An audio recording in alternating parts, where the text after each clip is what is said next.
जय हिंद दोस्तों, मैं आपका भाई मोनिश इब्ने आज़म आप सबका खैर मकदम करता हूँ, स्वागत करता हूँ। दोस्तों, आप में से कई ऐसे मेरे दोस्त हैं जो मुझसे मुसलसल कमेंट बॉक्स में कहते हैं कि मोनिश भाई कबाड़ या भंगार का धंधा करना है और इसके बारे में एक छोटी सी वीडियो आप हमारे लिए बना के बताइए। और इनमें से ज़्यादातर लोग वो है जो ये कहते हैं कि मोनिश भाई हमारे पास लाख से 1.5 लाख की लागत है, मैक्सिमम हो पाए तो 2 लाख के करीब तक हम कर पाएंगे, उसके आगे हम नहीं कर पाएंगे और इसी में जो है हमें कबाड़ या भंगार का धंधा करना है।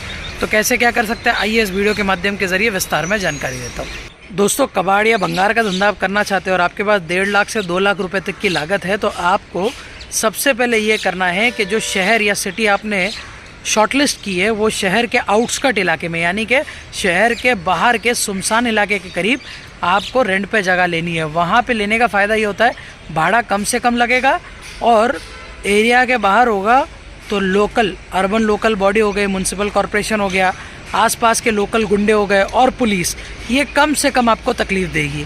और अगर आपको शहर के अंदर ही जो है इस बिज़नेस को सेटअप करना है तो सबसे पहले जो आपको लाइसेंस लगेगा वो ये, या तो आपको गुमस्ता लाइसेंस निकालना है, शॉप एक्ट लाइसेंस निकालना है या फिर बिज़नेस लाइसेंस निकालना है। अब ये तीनों कोई अलग अलग लाइसेंस नहीं होते, एक ही लाइसेंस होता है, इसके अलग अलग नाम है जो आपके अर्बन लोकल बॉडी यानी कि आपके म्यूनसिपल कॉरपोरेशन, नगर पालिका, नगर निगम जो है ये आपको इशू करके देती है। अब ये लाइसेंस निकालने के बाद आप उस शहर में कारोबार कर सकते हो। अब आपको कम से कम 1,500 से 2,000 के करीब स्क्वायर फुट की जगह चाहिए। अब सिटी इलाके में 1.5 से 2 लाख रुपए लेके शुरू करना बहुत मुश्किल बात होती है, क्योंकि माल लाने के लिए भी आपके पास पैसे चाहिए।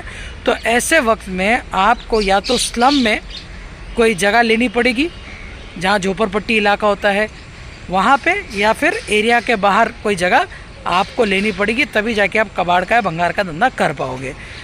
अब ये 2 टियर और 3 टियर सिटी में तो इतने पैसे में आराम से हो जाता है, पर अगर मान लो 1 टियर सिटी है तो यही पैसा आप फेरी करने में लगा, यानी कि आप एक सेकेंड हैंड स्कूटर मोटरसाइकिल ले लें, या स्कूटर मोटरसाइकिल आप ना ले सके तो साइकिल ले लें, और साइकिल लेने के बाद जो है फेरी को लिख लें और जितने कैपिटल आपके पास है वो कैपिटल से माल उठाएं, बड़े व्यापारियों को बेचें और इस तरह पैसे से पैसा जोड़ के जो है आप टियर 1 सिटी यानी कि जैसे कि मुंबई, पुणे, दिल्ली, ऐसे मेट्रो सिटी जो होते हैं इसमें आप अपने बिज़नेस को सेटअप करने के लिए पैसा जमा कर लें।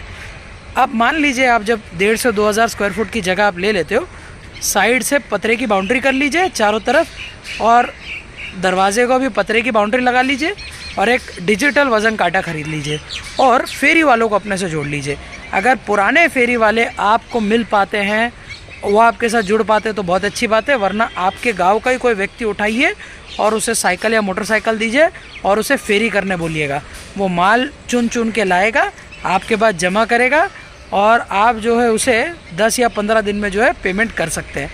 अब अक्सर व्यापारी मार्केट में वही टिकते हैं जो रोकड़ा धंधा करते हैं, पर कबाड़ और या भंगार का धंधा आप ले लो, यहाँ पे कोई भी बंदा कभी रोकड़ा धंधा नहीं करेगा, वो 15-15 दिन के लिए पेमेंट होल्ड पे रखता है। तो आप चाहो तो ये प्रोसेस कर सकते हो, पर मेरा सुझाव यही रहेगा कि जो मेहनत करता है बंदा, उस मज़दूर के पसीने सूखने से पहले उसका मेहनत आना दे देना चाहिए, बाकी आपकी आगे मर्ज़ी। अब पूरा माल आप जमा कर लेते हैं। अब हमेशा याद रखिएगा 1.5 से 2 लाख रुपए में आपका डिपॉजिट ही 20 से 25 हज़ार पड़ेगा और भाड़ा ही 5 से 7 हज़ार के करीब पड़ जाएगा। तो मान लीजिए अब 1.5 लाख रुपए में आप अगर स्टार्ट कर रहे हो तो उसमें आपके पास तकरीबन मान लो 1 लाख रुपया बचता है, मोटा मोटी सेफर साइड से बोल रहा हूँ। तो ये 1 लाख रुपये का आपको माल उठाना है। अब माल मिक्स उठाना है, कभी भी याद रखिएगा।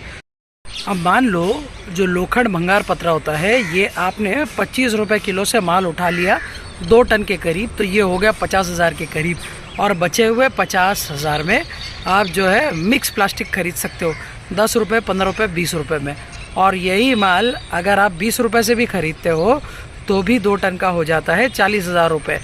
अब ये 2 टन मिला के 4 टन की एक गाड़ी होती है जो आपको अपने से बड़े व्यापारी को बेचना है और उससे पेमेंट लेके जो है अपने धंधे को जो है धीरे धीरे बढ़ाना है। याद रखिएगा, कबाड़ और भंगार के धंधे में उधार नाम का प्राणी हमेशा आपके पीछे साई की तरह पड़ा रहेगा। अब आप बोल रहे हो मोनिश भाई ये कैसे, तो मैं आपको बताना चाहूँगा, जो रैक पिकर यानी कि कचरा चुनने वाले व्यक्ति होते हैं वो कबाड़ वाले और भंगार वालों को जब माल बेचते हैं तो वो कबाड़ वाले भंगार वाले उन व्यापारियों से यानी कि उस कचरा चुनने वाले से भी माल उधार ही लेते हैं। यानी कि माल तू पहले गिरा, 15 दिन बाद तुझे पेमेंट मिलेगा। और वही कबाड़ वाले, भंगार वाले जब अपने से बड़े व्यापारी को माल बेचते हैं तो वो भी इसी तरह करते हैं कि भैया तू जो है मेरे इधर माल गिरा, 15 दिन बाद तुझे पेमेंट मिलेगा।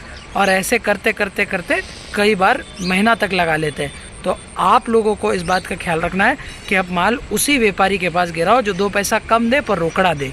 और या फिर अगर वो रोकड़ा नहीं दे रहा है या रोकड़े वाला व्यापारी आपको नहीं मिल रहा है तो अपनी पहचान लगा के किसी ऐसे व्यापारी का माल गिराओ जो आपको 10 नहीं 15 दिन बाद सही पर पैसा पूरा का पूरा दे दे।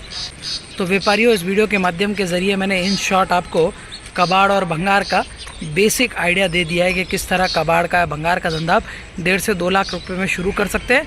किन बातों का आपको ख्याल रखना है, क्या क्या नुकसान है, किस तरह आप फ़ायदा कमा सकते हैं। उम्मीद करता हूँ ये वीडियो आपको पसंद आया होगा। अगर आप इस चैनल पर नए हैं तो चैनल को सब्सक्राइब कीजिएगा और डिस्क्रिप्शन बॉक्स में 8 व्हाट्सएप ग्रुप के लिंक दिए हैं, उसमें से किसी 2 ग्रुप में जाके आप ज्वाइन हो सकते हैं। मैं साथ ही साथ ये भी कहना चाहूँगा, अगर आप प्लास्टिक स्क्रैप का धंधा सीख रहे हैं या सीखना चाहते हैं या अपने आप को और निखारना चाहते हैं तो डिस्क्रिप्शन बॉक्स में ही 26 वीडियोज़ के लिंक दिए हैं। एक एक करके सारे वीडियो देख लो। जो समझ में आता है वो छोड़ दो, जो नहीं समझ में आता उसे नोट डाउन कर लो। पूरे वीडियोज़ देखने के बाद भी मन में अगर सवाल रहते हैं तो डिस्क्रिप्शन बॉक्स में मेरे खान साहब का नंबर दिया है। टाइमिंग अनुसार छुट्टी का दिन छोड़ के हमें कॉल करें, हम अवेलेबल होंगे तो अल्लाह की रज़ा के लिए आपका फ़ोन उठाएंगे और हमसे अपॉइंटमेंट लीजिए। और जो तारीख समय देंगे वो तारीख को आप महाराष्ट्र के पूना डिस्ट्रिक्ट के बारामती शहर मुलाकात करना है। हम अल्लाह की रज़ा के लिए आपको निःशुल्क जानकारी दे देंगे।